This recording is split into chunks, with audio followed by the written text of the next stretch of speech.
LGBTQ 1 Minute News. Let's queer up gay culture. Nasty Pig Pride message defends kink, drag, and full LGBTQ expression. LGBTQ apparel brand Nasty Pig is drawing attention for its Pride Month social media posts, urging the community to support all forms of queer expression. In a letter posted by founder and CEO David Lauterstein, the company referenced the Stonewall Uprising and warned against what it called growing self-policing within the LGBTQ community.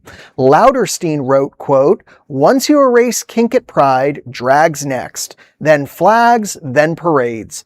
The message also criticized efforts to tone down queer identities to appear more socially acceptable, calling visibility, quote, "an act of resistance," end quote.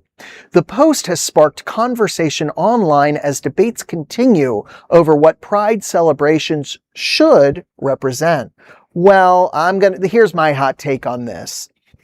I think in certain localities, bring in the kink. If you're in San Francisco, if you're in maybe even in Los Angeles, I don't know, wherever they do kinky stuff, whatever.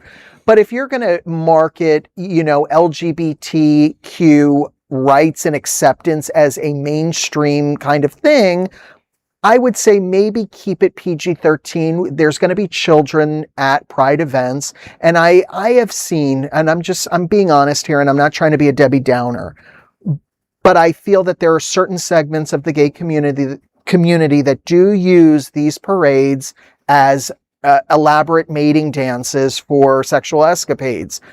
I don't think that that's necessarily where we should go as a community. I don't think what we should do is try to be respectable to the straights. I don't think that we should live our lives feeling like we have to gain their approval. But I also think that we sometimes, not all of us, but some of us over-sexualize ourselves, and don't say anything, Greg. Some of us may over-sexualize ourselves sometimes, and when we're trying to celebrate, I don't know that you need to be whipping your boyfriend and, simulating or having sex on the street. I'm not saying that that's what this, Nasty Pig is advocating, but I am going to say I have seen some raunchy things at events that were supposed to be Pride events. And I think it should be celebratory, and I don't think it should be sexualatory. Well, I also don't think that our community is on its own doing all these things. That straight communities also have exact same things happening. 50 Shades of Grey is a perfect example of things that happen in a straight community. I do agree that we don't necessarily at Pride events need to highlight all of the extreme, but I also think that we have a right to show both the conservative, less out, not beating your boyfriend in public, which I would object to. But I think that everyone needs to be represented, and some get on a bigger float with more to say. But I remember growing up and thinking that all gay men, because the only pictures I ever saw were men in San Francisco, on the Pride Parade wearing, mini skirts and, long, tank tops that were way down and very effeminate. And I was like, I can't relate to that. So I do think that Pride does allow people of all types to be able to express themselves.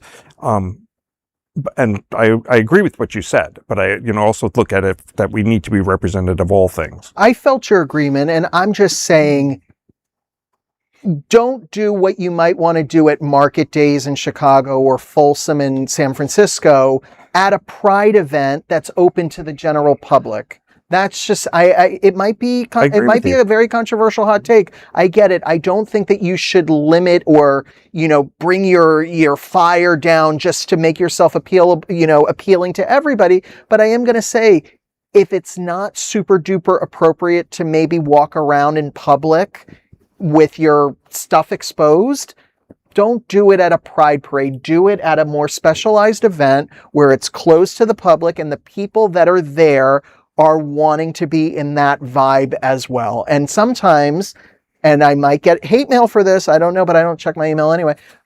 But I do want to say, are you going to beat me? No, I was going to write a letter to you. Don't write me any letters. I won't read it. I don't know how to read it. But anyway, I want to say that there have been times where I feel like, people go to like these wholesome events and they don't read the room, and it's like they're the ones that are going there for some sexual whatever reason, and I don't think that that's what a pride event should be. Represent yourself how you want, but remember, celebrate. It doesn't have to be sex on the street, and it doesn't have to allude to that either. That's all I'm saying. And I agree with you.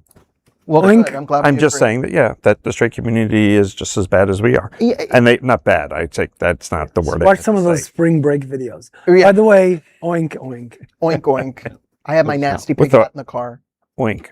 Close this out, Brian. What was that? Oh, I'm going to close this out. Okay. Well, that is an LGBTQ 1-minute news story. There is no other queer nonprofit media platform like this in the entire world, as you can see. Support our LGBTQ stories by sharing them and subscribing to Queer News Tonight.